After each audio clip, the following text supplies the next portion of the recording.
ISKCON বাংলাদেশের মুখপাত্র নন, তাই তার বক্তব্য সম্পূর্ণ। 28 বছরের জীবনে মন্দির পাহারা দিতে কোন হুজুরকে দেখিনি, আমি কোন শিবিরের নেতাকে দেখিনি, কিন্তু ওই 2024-এ আমি দেখেছি যে আমার মুসলমান ভাইরা বৌদ্ধ মন্দির কিভাবে পাহারা দিয়েছে, হিন্দু মন্দির কিভাবে পাহারা দিয়েছে। তারপরও ভারতের মিডিয়া আমাদের বাংলাদেশকে নিয়ে নানা প্রপাগান্ডা ছড়িয়ে বেড়াচ্ছে। বাংলাদেশের দিকে চোখ তুলে তাকাবা, ওই চোখ আমরা উপড়ে ফেলবো। বাকিটা আমরা বর্ডারে করব। সোমবার থেকে বলে দিলাম, চিন্ময় কৃষ্ণ প্রভুকে নিঃশর্ত মুক্তি, হিন্দুদের উপর আক্রমণ, মন্দির ভাঙা বন্ধ করো।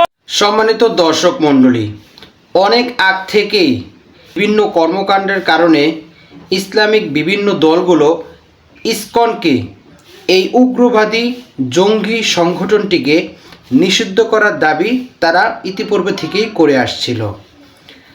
আর 2024 সালে অন্তর্বর্তীকালীন সরকারের আমলে এসে যখন ইসকন কর্তৃক একজন মুসলিম আইনজীবীকে হত্যা করা হলো, তখন সে দাবি আরও জোরালো হয়েছে। আর যখনই তাদের নিষিদ্ধের দাবি উঠেছে, তখন তারা ভয়ে তাদের যে নেতা ছিল চিন্ময় কৃষ্ণ দাস, সেই তাদের নেতাকে এখন তারা চিনে না এবং তাদের কেউ নয় বলে দাবি করছে। তারা বলছে চিন্ময় আমাদের কেউ নয়, তার বক্তব্যের জন্য সে নিজেই দায়ী। অন্যদিকে একজন উপজাতি ভাই ভারতকে কঠিন হুঙ্কার দিয়ে বলেছে, বাংলাদেশের দিকে যদি তারা চোখ তুলে তাকায় তাহলে তাদের চোখ উপড়ে ফেলা হবে, কেননা তাদেরকে ভারত শুধু ব্যবহার করছে নিজেদের স্বার্থের জন্য, তাদের অধিকার রক্ষার জন্য নয়। এই সংক্রান্ত বিস্তারিত প্রতিবেদন থাকছে আজকের ভিডিওতে, তাই আজকের ভিডিওটি খুবই গুরুত্বপূর্ণ হতে যাচ্ছে। 1 সেকেন্ড না টেনে পুরো ভিডিওটি দেখার জন্য আহ্বান করছি। আর একটি ছোট্ট রিকোয়েস্ট করছি, তা হলো যদি আপনি আমাদের এই চ্যানেলে নতুন দর্শক হয়ে থাকেন, অবশ্যই আমাদের এই চ্যানেলটি সাবস্ক্রাইব করে একটি লাইক দিয়ে পাশে থাকা বেল বাটনটি অন করে দিবেন। তাই আর কথা নয়, চলুন সরাসরি আমরা ভিডিওতে চলে যাই। ক্ষমতাচ্যুত শেখ হাসিনা ভারতে পালিয়ে যাওয়ার পর থেকে পাগল প্রায় ভারতের বেশ কিছু মিডিয়া। সাংবাদিকতা বাদ দিয়ে মলম বিক্রির স্টাইলে পরিবেশন করছেন সংবাদ। নীতি নৈতিকতা বিসর্জন দিয়ে করে যাচ্ছে নির্লজ্জ মিথ্যাচার। তারা এখন অন্তর্বর্তী সরকারকে নিয়ে গুজব ছড়াচ্ছে নানাভাবে। সেন্ট মার্টিন দ্বীপ নিয়ে ষড়যন্ত্রের পর ট্রাম্পকে কাজে লাগিয়ে যুক্তরাষ্ট্রকে খেপিয়ে তোলার ভয়ঙ্কর নীল নকশা করেও ক্ষান্ত হয়নি ভারতের এসব মিডিয়া। এবার ইসকনকে কাজে লাগিয়ে শান্ত বাংলাদেশকে অশান্ত করতে মরিয়া হয়ে উঠেছে শেখ হাসিনার মদতপুষ্ট এই মিডিয়াগুলো। বিস্তারিত থাকছে রিপোর্টে। চরম পরিণতির জন্য ডক্টর ইউনূসের সরকার প্রস্তুত থাকুন, চরম পরিণতি আপনারা দেখতে পাবেন।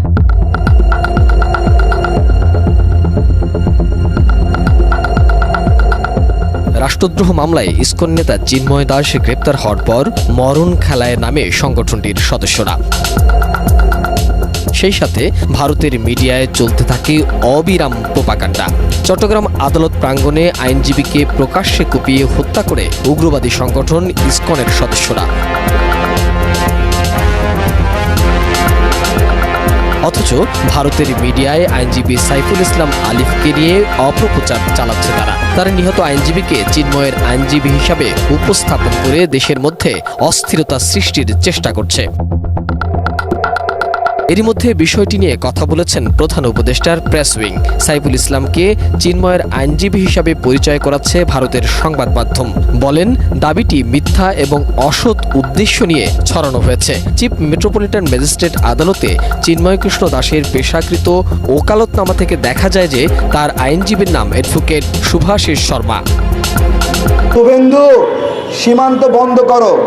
দীর্ঘদিন ভারতে আমাদের মানুষরা যায় না, বারবার নিউজ হচ্ছে কলকাতার ব্যবসায়ীরা মাসি মারছে, কলকাতার ব্যবসায়ীরা না খেয়ে মরছে।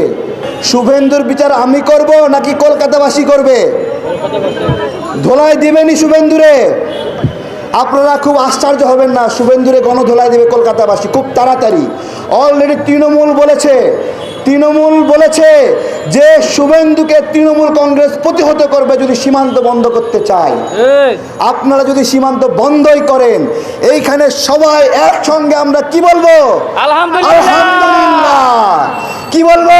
আলহামদুলিল্লাহ।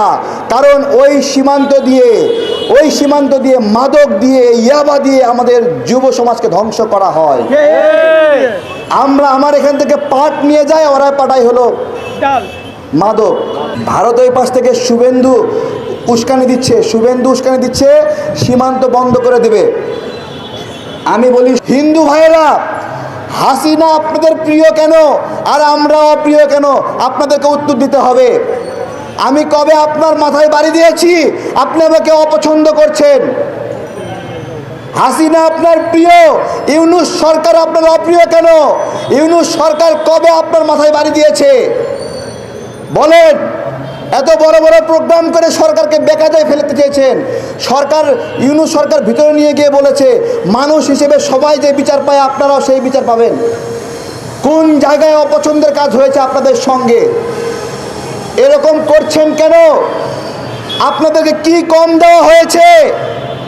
8% হিন্দু 32% চাকরি দখল করে আছে।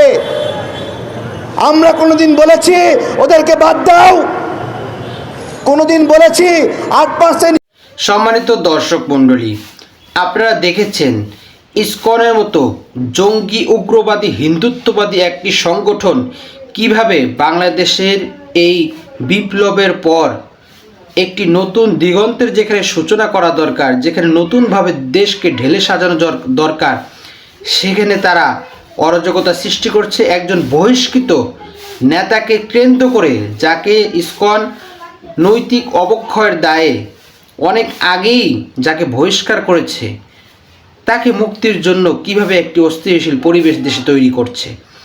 শুধু অস্থিতিশীল পরিবেশ করে সৃষ্টি করছে তা কিন্তু নয়, বরং তারা একজন মুসলিম আইনজীবীকেও হত্যা করে ফেলেছে। আর কত নির্মমভাবে হত্যা করেছে তার বিবরণ শুনলে শরীরের লোম শিউরে ওঠে। তাকে তো কুপিয়ে হত্যা করেছেই, সে মারা যাওয়ার পরেও তাকে কুপিয়েছে। তার মাথা ইট দিয়ে থেতলে দিয়ে তার মগজ পর্যন্ত বের করে দিয়েছে। তার একটি চোখ উপড়ে ফেলেছে, আর একটি চোখ বের হয়ে ঝুলেছিল। কতটা নির্মম হতে পারে ওরা, কতটা উগ্রবাদী, কতটা সন্ত্রাসী হলে এমনটা করতে পারে। অথচ তারাই আবার বলছে চিন্ময় তাদের কেউ নয়, বহুত আগেই তাকে তারা বহিষ্কার করেছে। আবার দেখুন, তার মুক্তির জন্যই তারা মাঠে নেমে বিশৃঙ্খলা সৃষ্টি করছে। আবার দেখুন, হিন্দুরা বলছে যে ইসকনের সাথে তাদের কোনো সম্পর্ক নেই, আবার ইসকন বলছে যে হিন্দুদের উপর আক্রমণ করা হচ্ছে। অর্থাৎ পাল্টাপাল্টি এখন কেউ কারো নয়, সবাই সবার গা বাঁচাতে চাচ্ছে। তাই তো একজন উপজাতি ভাই বলছেন যে আমরা উপজাতি নই, এই উপজাতি উপাধি আমাদের দিয়ে ছোট করে রেখেছে এতদিন ওই ফ্যাসিস্ট শেখ হাসিনা। আমাদের পরিচয় হলো আমরা বাংলাদেশি। আমরা কোনো উপজাতি হয়ে ছোট হয়ে থাকতে চাই না, আমরা বাংলাদেশি হয়ে মাথা উঁচু করে বাঁচতে চাই। আমরা কারো দয়া নয়, ওই ভারত আর ইন্ডিয়ার কারো দয়া আমরা বেঁচে থাকতে চাই না। আমরা বাংলাদেশি হয়ে আমাদের আত্মমর্যাদা নিয়ে আমরা বাংলাদেশি রূপে বেঁচে থাকতে চাই। সম্মানিত দর্শক মণ্ডলী, আজকের এই ভিডিও সম্পর্কে আপনার কি মতামত? অবশ্যই আপনার সেই মূল্যবান মতটি আমাদের কমেন্টস বক্সে জানাবেন। আর আজকের এই ভিডিওটি যদি আপনার ভালো লেগে থাকে অবশ্যই ভিডিওটি একটি লাইক দিয়ে শেয়ার করে দেবেন। আজ এ পর্যন্তই। সকলে ভালো থাকবেন, সুস্থ থাকবেন, নিরাপদ থাকবেন এই আশা ব্যক্ত করে আজকের ভিডিও এখানেই শেষ করছি।